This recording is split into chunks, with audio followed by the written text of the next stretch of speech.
की खूबसूरत वादियों के बीच बना था शिमला वैली गेस्ट हाउस। ये Shimla valley guest house Vikrant और निधि की रोजी रोटी का सहारा था। दोनों ने शादी के बाद पहाड़ की ऊंचाइयों पर बने एक पुराने घर को खरीदकर उसे होम स्टे में तब्दील कर दिया था, जिसमें 4 कमरे, किचन, लाइब्रेरी और एक बड़ा सा लिविंग एरिया था। सभी कमरों की खिड़कियों से हिमालय की शानदार बर्फ से ढकी चोटियां नजर आती थी। विक्रांत और निधि अभी अपने 30s में थे और उनके रिश्ते में जितनी गर्मजोशी थी उतनी ही अंडरस्टैंडिंग और समझदारी भी। और उनके बीच की ये समझदारी ही उनके रिश्ते के साथ साथ उनके बिजनेस यानी इस गेस्ट हाउस में भी 4 चांद लगाती थी। तो पिछले कुछ दिनों से यहाँ रुक रुक कर स्नोफॉल हो रहा था, जिसके 2 मतलब थे। पहला ये कि स्नोफॉल का मजा लेने के लिए टूरिस्ट की भीड़ आ सकती थी, और दूसरा कि अगर मौसम ज्यादा खराब हुआ तो गेस्ट के लिए खाने पीने की चीजें अरेंज करना भी मुश्किल हो सकता था। विक्रांत और निधि अपने आने वाले गेस्ट के स्वागत की तैयारियों में जी जान से लगे हुए थे, पर उन्हें जरा सा भी अंदाजा नहीं था कि गेस्ट के साथ एक बड़ी मुसीबत भी उनके और आ रही थी। निधि, जरा देखो तो आकर हमारा गेस्ट हाउस का नया बोर्ड। हाँ आई। ओह, फाइनली लगा दिया आपने। हाँ, बड़ा घिसा पिटा हो गया था वो वाला बोर्ड। देखो अभी कैसे दूध की तरह चमक रहा है। हाँ, अच्छा तो लग रहा है। Shimla valley guest house. Background भी लाइट ग्रीन में कराया है, जैसे तुमने बताया था। बड़ी बात मानने लगे हो मेरी। माननी ही पड़ेगी जब सलाह आदेश की तरह दी जाएगी। ऐसा कुछ नहीं है। चलिए अभी अंदर चलिए, वो कमरे में बेड खिड़की के पास कराना है। अरे खिड़की के पास क्यों? जहाँ है वही रहने दो, उधर ठंड लगेगी। नहीं, वो खिड़की के पास ही सही रहेगा। देखो फिर से आदेश। अरे कोई भी गेस्ट आएगा तो वो बेड को वहीं डालने के लिए बोलेगा, क्योंकि सुबह उठने के बाद ना कोई भी खूबसूरत वादियां देखना चाहेगा, ना कि मुरझाई हुई दीवारें। अभी चलो चुपचाप। मौसम भी कुछ ठीक नहीं लग रहा है। बर्फ गिरने की वजह से ठंड भी बहुत बढ़ गई है। मौसम तो यहाँ का ऐसा ही है, जब देखो तब बर्फ पड़ने लगती है। मुझे तो खाने की टेंशन हो रही है, कहीं सबकी अलग अलग फरमाइशें ना आ जाए। मुझे ये खाना है, मुझे वो खाना है, फिर फंस जाएंगे हम। उसकी टेंशन ना लो, मैनेज हो जाएगा। वैसे भी समझदार लोग ही आ रहे हैं, कोई बच्चे तो है नहीं जो जिद करेंगे। अब उनको इतने कम बजट में इतनी खूबसूरत जगह भी तो मिल रही है। लेकिन हमारा गुजारा भी तो यहीं से होता है ना, तो उनको खुश तो रखना पड़ेगा ना। आप उस ओर से पकड़िए बेड को। वैसे आज कोई आ रहा है? मतलब किसी से बात हुई तुम्हारी? हाँ, मिसेस रॉय आ सकती हैं आज। उन्होंने आजकल में ही आने के लिए बोला था। ओके, बाकी सब रूम ठीक कर दिए हैं? और लाइब्रेरी का क्या हाल है? जो नई बुक्स और मैगजीन्स लाया था उनको लगा दिया अच्छे से? हाँ, सब लगा दिया। बस वो लाइब्रेरी का बल्ब चेंज कर दीजिए, सही से जल नहीं रहा है वो। हाँ, वो मुझे लेने जाना है। कुछ और मंगाना है बाहर से? अभी बता दो, बार बार मैं नहीं जाऊंगा। और फिर अगर बर्फ गिरने लगी तो बाहर जाना और मुश्किल हो जाएगा। एक ही रास्ता है हमारे गेस्ट हाउस का। पिछली बार याद है कैसी बर्फ गिरने से रास्ता ब्लॉक हो गया था? पूरे 2 दिन लग गए थे रास्ता क्लियर करने में। ऐसा कुछ मत सोचो।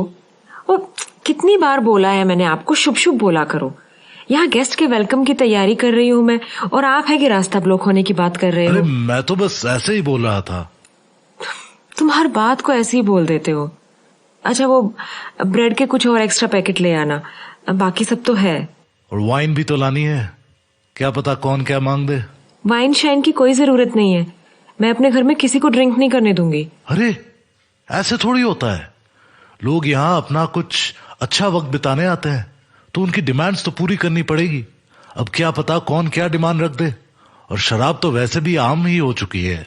आप भी पीने लगे हैं क्या? नहीं, मैं नहीं पीता, लेकिन जो गेस्ट आ रहे हैं उनका क्या भरोसा। अब हमने ये तो बोला नहीं था कि हमारे यहाँ ड्रिंक करना अलाउ नहीं है। हो सकता है वो साथ में लेकर आए अपने। ठीक है, वो देख लेंगे। ले आओ 1-2 बॉटल, लेकिन इनमें ज्यादा पैसे वेस्ट मत करना। बाकी अगर वो खुद से लेकर आते हैं तो फिर क्या कर सकते हैं। तुम बोल तो रही थी कि कोई यंग एज का लड़का आने वाला है। अब आजकल के लड़कों को इन सब की आदत तो हो ही जाती है। वो तो है। अच्छा, बाहर जाने से पहले ना थोड़ा नीचे चलो ना मेरे साथ। वो एक बुक रैक ठीक करना है, गलत तरीके से रखा है वो। चलो भाई, ये भी ठीक कर देते हैं। अच्छा, लकड़ी वगैरह का इंतजाम कर लिया है ना? अगर बर्फ पड़ने लगी तो ठंड और बढ़ जाएगी, आग की जरूरत तो पड़ेगी। हाँ, ले आया था मैं। कुछ बाहर पड़ी है और कुछ छत पे डाल दी है। बिना आग के कहाँ गुजारा होने वाला। वैसे लकड़ी भी बड़ी महंगी हो गई है। हाँ, महंगाई तो हर चीज में हो गई है। ये सरकार भी ना पता नहीं क्या कर रही है। ना महंगाई पे कंट्रोल है, ना अपनी जुबान पे। जो मन आता है करते हैं। वाह, लाइब्रेरी तो चमका दी तुमने एकदम। अब चमकाने तो पड़ेंगे ही, बड़ी गंदी हो रखी थी ये। अच्छा, वो वाला रैक आगे लाना है, उसी में सब नई बुक्स रखी हैं। हाँ, पकड़ना अच्छे से, काफी भारी है। हाँ, बस थोड़ा डाई और। हाँ, करेक्ट। अच्छी लग रही है अपनी लाइब्रेरी। जिस किसी को भी बुक्स का शौक होगा वो खुशी से पागल हो जाएगा, देखना तुम। चलो जाओ, अभी तुम जल्दी से सामान लेकर वापस आ जाओ। हाँ, मैं आता हूं। विक्रांत के बाहर जाने के बाद निधि बचे हुए कामों को खत्म करने में लग गई, ताकि जब गेस्ट आए तो उनके सामने एक अच्छा इंप्रेशन पड़े। निधि और विक्रांत ये गेस्ट हाउस पिछले 3 साल से चला रहे थे, लेकिन शिमला से थोड़ी दूर होने के चलते वहां बहुत कम ही गेस्ट आते थे। निधि ने सारा काम अच्छे से खत्म करके कुछ देर के लिए टीवी ऑन किया। सारी चीजें तो ठीक हो गई हैं, कमरे भी ठीक कर दिए हैं। चलो थोड़ा टीवी देख लिया जाए। इस बीच शिमला की एक खबर आ रही है कि वहां के सूर्यन कॉलोनी में रह रही मिसेस कुकरेजा की दिन दहाड़ी हत्या हो गई है। हत्यारे का अभी तक कोई सुराग नहीं मिल पाया है। पुलिस के मुताबिक कातिल शिमला के आसपास कहीं छिपा हो सकता है। अभी हम आते हैं उत्तर प्रदेश की खबरों पर। बताया जा रहा है कि मुख्यमंत्री मर्डर। ये तो बोल रहे हैं कि मर्डर शिमला के आसपास ही कहीं हो सकता है। कहीं यहाँ तो नहीं आ जाएगा? क्या भरोसा ऐसे लोगों का, कहीं भी जा सकते हैं ना। भगवान, कुछ गड़बड़ ना हो, बस अच्छे से सारे गेस्ट आ जाए और उनका सारा टाइम भी अच्छे से बीत जाए। बस मैं। हाँ, कौन आ गया? कोई गेस्ट? लेकिन शाम तक आने वाला था ना कोई। कहीं मर्डरर हुआ तो? विक्रांत भी नहीं है घर पर, दरवाजा खोलती ही नहीं हूँ। भाड़ में जाए, क्या भरोसा कौन हो। यार, खोलना ही पड़ेगा, पीछे ही पड़ गया जो भी है। हे भगवान, बचाना, अब आप ही का सहारा है। कौन है? कोई है? प्लीज दरवाजा खोलिए, बाहर बहुत ठंड है। ओह गॉड, कौन आ गया अभी? अब क्या करूं मैं? शिमला वैली गेस्ट हाउस में निधि और विक्रांत आने वाले मेहमानों के स्वागत की तैयारियों में लगे थे।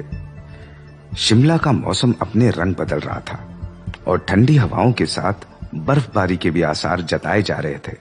इस बीच न्यूज में चल रही मर्डर की खबर ने निधि को थोड़ा सा बेचैन कर दिया था और उसी समय दरवाजे पे हुई एक दस्तक ने उसके दिल की धड़कनें बढ़ा दी थी।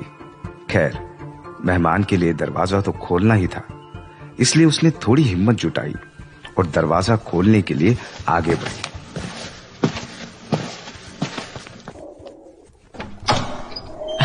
हाय, मैं सैम। रिजर्वेशन कराया था मैंने यहाँ। ओह हाँ हाँ, प्लीज अंदर आइए। पर आप तो शाम तक आने वाले थे ना? मैं तो कल ही आने वाला था, लेकिन फ्लाइट डिले हो गई। ओह अच्छा। गेस्ट हाउस तो आपका काफी अच्छा है। आपने डेकोरेट भी बड़ा अच्छा कर रखा है। I like it. Thank you. आपका ऊपर वाला रूम रेडी है जैसा आपने बोला था। और ये बैग आप यहीं छोड़ दीजिए। अभी विक्रांत बाहर गए हुए हैं ना, तो वो जैसे ही वापस आएंगे ये बैग आपके रूम तक पहुंचा देंगे।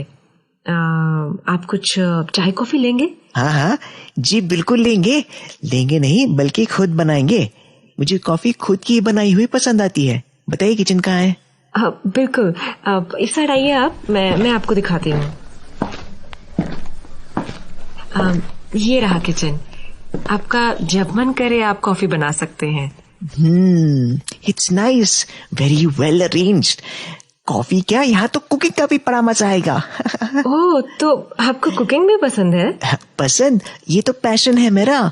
शेफ बनना चाहता था, लेकिन घर वालों ने बिजनेस में थमा दिया।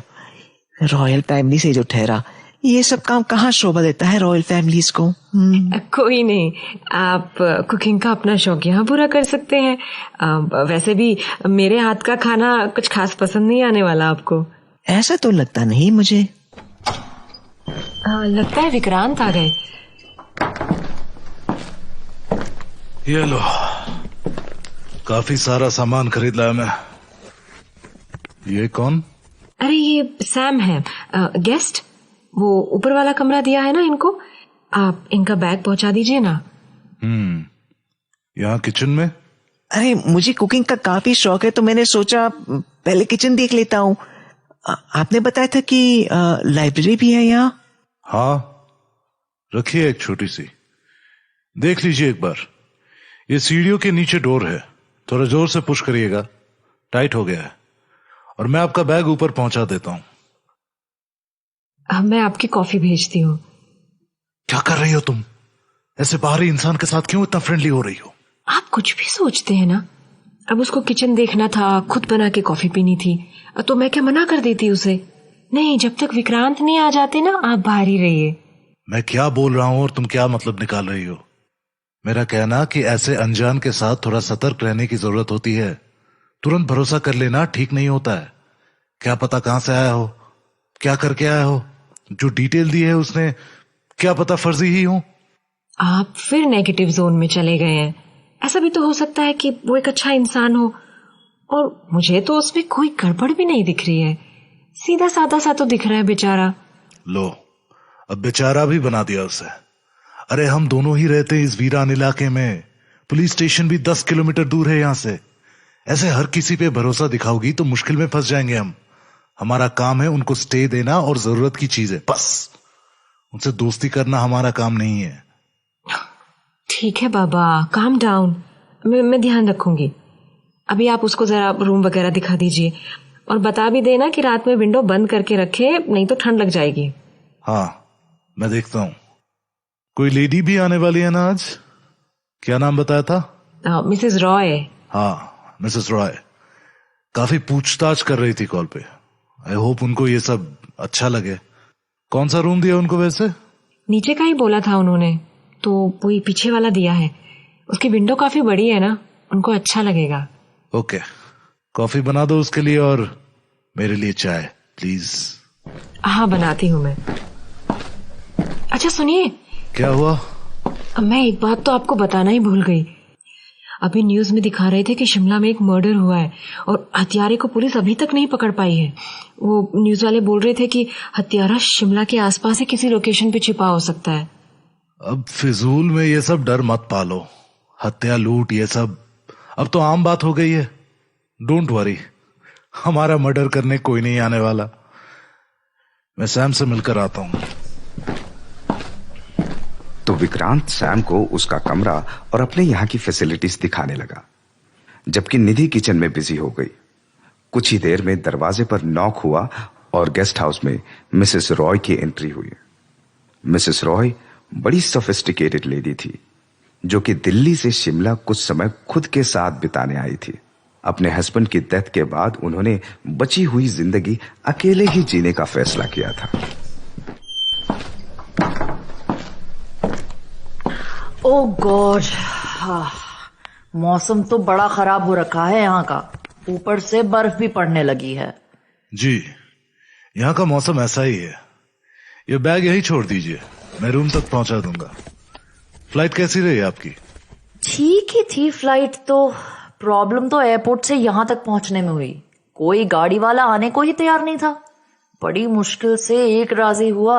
हाँ, लोकेशन शहर से थोड़ा दूर पे है इसीलिए, और मौसम की वजह से भी कोई आने को तैयार नहीं हुआ होगा।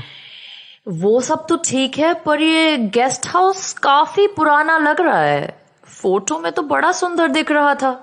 ना ढंग का फर्नीचर है, ना कोई खास फैसिलिटीज। और वो देखो, दीवारों का पेंट भी छूट रहा है यहाँ तो।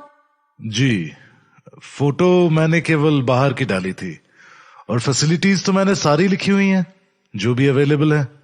फिर भी अगर आपको सही ना लग रहा है तो आप कहीं और भी जा सकती हैं। मैं टैक्सी वाले को बुला दूंगा। नहीं, मैं छोड़ के तो नहीं जाने वाली जब तक कि यहाँ की सारी फैसिलिटीज चेक ना कर लूं। उम्मीद है मुझे तब तक एक अच्छी कॉफी मिल जाएगी यहाँ। आप फ्रेश हो जाइए, आपकी कॉफी मैं आपके रूम में लेकर आती हूँ। यहाँ और कोई भी है या सिर्फ मैं ही अकेली गेस्ट हूँ? बस एक और गेस्ट है ऊपर वाले रूम में, सैम नाम है उनका। उम्मीद है आपने अच्छे लोगों को ही स्टे दिया होगा अपने यहाँ। बिल्कुल, और मैं पूरी कोशिश करूंगा कि आपको कोई प्रॉब्लम ना हो। Thank you. वैसे यहाँ मोबाइल नेटवर्क तो बहुत प्रॉब्लम कर रहा है। जी, मोबाइल नेटवर्क तो खैर मौसम की वजह से गड़बड़ हो रखा है। जब तक ये बर्फीला तूफान नहीं गुजर जाएगा नेटवर्क की प्रॉब्लम बनी रहेगी। लेकिन लैंडलाइन है हमारे पास, अगर आपको कोई इमरजेंसी कॉल करनी है तो कर सकती हैं। गुड। वैसे कॉल तो अभी नहीं करनी मुझे कहीं। मैं बस जानकारी ले रही थी कि ऐसी सिचुएशन में लैंडलाइन का होना जरूरी है। अच्छा चलो बताओ, किधर है मेरा रूम? जी, मेरे साथ आइए। निधि ने दोनों गेस्ट के लिए बड़ा अच्छा सा डिनर बनाया जिसमें विक्रांत ने भी मदद की। मिसेस रॉय को सैम बिल्कुल पसंद नहीं आया और दोनों में किसी छोटी सी बात को लेकर बहस भी हुई, जिसे किसी तरह विक्रांत और निधि ने शांत कराया। डिनर के बाद सभी अपने अपने रूम में आराम करने के लिए चले गए। निधि भी सब काम खत्म करके अपने रूम में आ गई। चलो, सब काम तो हो गया। अब ये कहाँ निकल गए? शायद सैम के रूम में गए होंगे, उसको एक्स्ट्रा पिलो चाहिए था। चलो थोड़ा टीवी पे देख लेती हूँ क्या चल रहा है। शिमला के सूर्यन कॉलोनी में हुए दिन दहाड़े मर्डर के इन्वेस्टिगेशन में पुलिस को अभी तक कोई लीड नहीं मिल पाई है। हमें अपने सूत्रों से पता चला है कि मर्डरर कोई महिला भी हो सकती है, क्योंकि मिसेस कुकरेजा जिनकी हत्या कर दी गई, उनका कुछ दिन पहले ही एक लेडी से झगड़ा हुआ था जो अभी अपने घर से फरार पाई जा रही है। ओह गॉड, कहाँ गया होगा ये हत्यारा या हत्यारी? मर्डरर कोई लेडी भी हो सकती है। कहीं मिसेस रॉय? नहीं, वो नहीं हो सकती। तुम क्यों देखती रहती हो ऐसी खबरें, फिर किसी पे भी शक करने लगती हो? ये न्यूज वाले बता रहे हैं कि मर्डरर कोई फीमेल भी हो सकती है। उनको अभी तक जेंडर की कोई कंफर्मेशन नहीं मिली है। न्यूज वालों पे भरोसा करोगी तो हर आदमी मुजरिम लगेगा।